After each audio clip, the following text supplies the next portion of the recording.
Welcome to the Chabad of South Kensington, iclass for Parashat Ekev.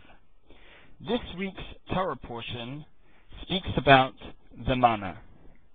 Strangely enough, the Torah tells us that we did not know, and nor did our forefathers know, this Manna. What does it mean that we did not know this Manna? We are now going to explore a discourse from the Alter Rebbe, Rabbi Shneur Zalman of Liadi, author of the Tanya and Code of Jewish Law.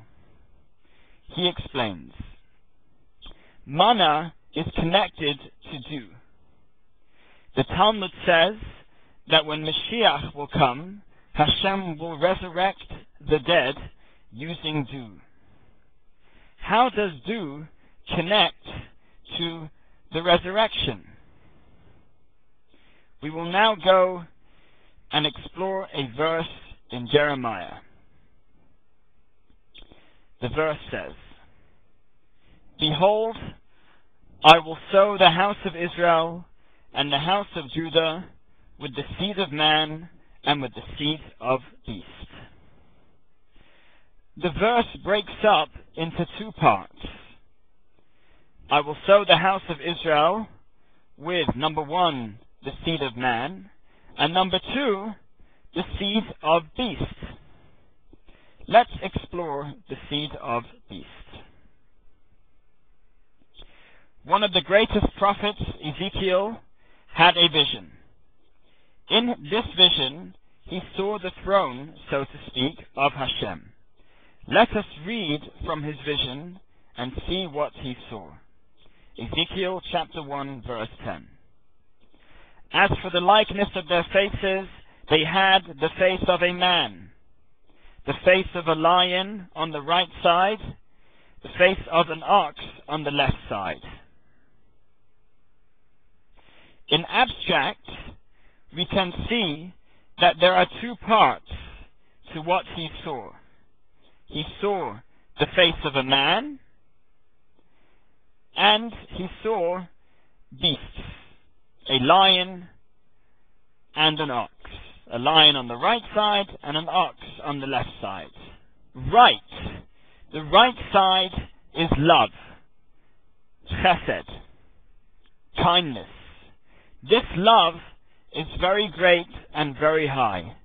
Perhaps it's too high. The result is that Amos, the prophet Amos, tells us that when a lion roars, people are afraid. It's interesting to note that the Hebrew word aryeh, which means lion, also spells the Hebrew word yira. The letters from the word aryeh, lion, spell the Hebrew word yira, which means fear. The love is afraid. This right love is afraid to come into the world. It is afraid it won't be appreciated by the world in this raw form, so it consumes. The Talmud tells us that the fire on the altar, on the Mizbeach in the temple, was shaped like a lion. In short, this love is so great that it cannot be absorbed in our world. We now move to the left love.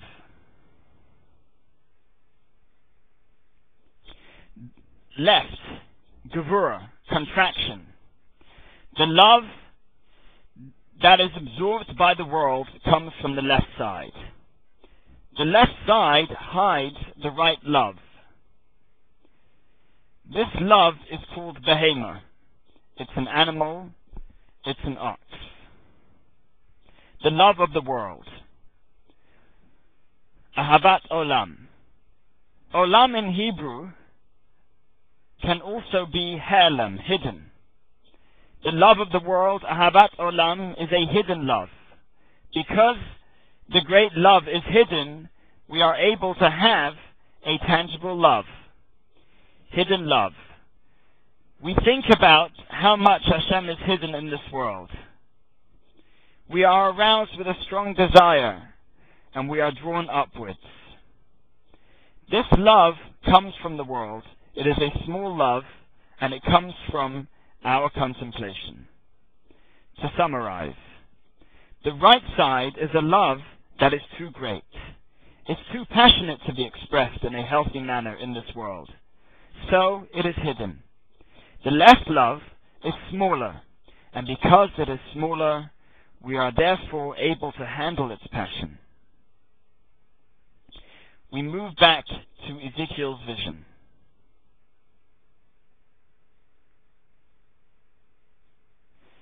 We have the two beasts, one on the right and one on the left, and on top of that is the man.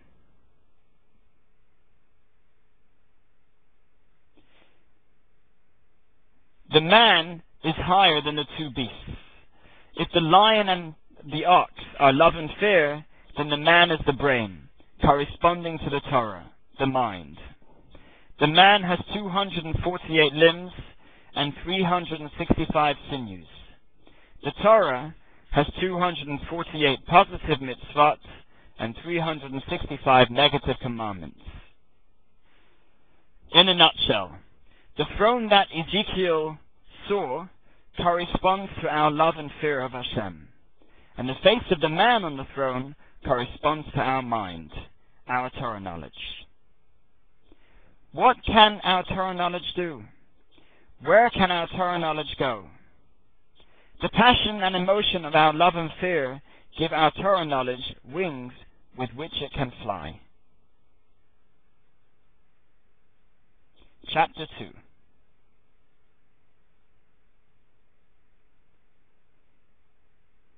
There is something higher than the man. There is a level of love that is higher than the man. It is called a higher animal. It is a great love. It's a rachamim rabim. It's a great mercy. Here's a story. Once upon a time in a faraway land there was a king. The king was a very great and very compassionate king. People said that the reason he was so kind was because he was so powerful that he wasn't afraid of anyone. He was especially kind to poor people, but he was also kind to his great ministers because he was so powerful that he had nothing to fear. In abstract, this king is a parable for Hashem's higher love, compassion. Even the holiest Garden of Eden is still but just a ray of light from Hashem.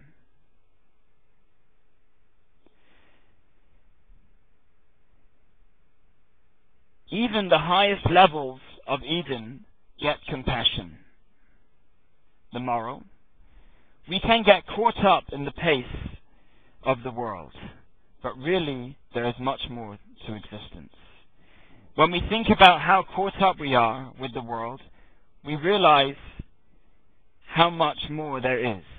We arouse rachamim rabim, great mercy from Hashem for us, and this revitalizes us. Alive but not alive. Are we in touch with ourselves? Are we in touch with life? Are we in touch with existence? We can be going to work every day, but find that we are not really living. We are not alive. When we contemplate all of this, and we think about how much more there is, and we think about the bigger picture, Hashem sends us to great mercy. We see the bigger picture, and this revitalizes us.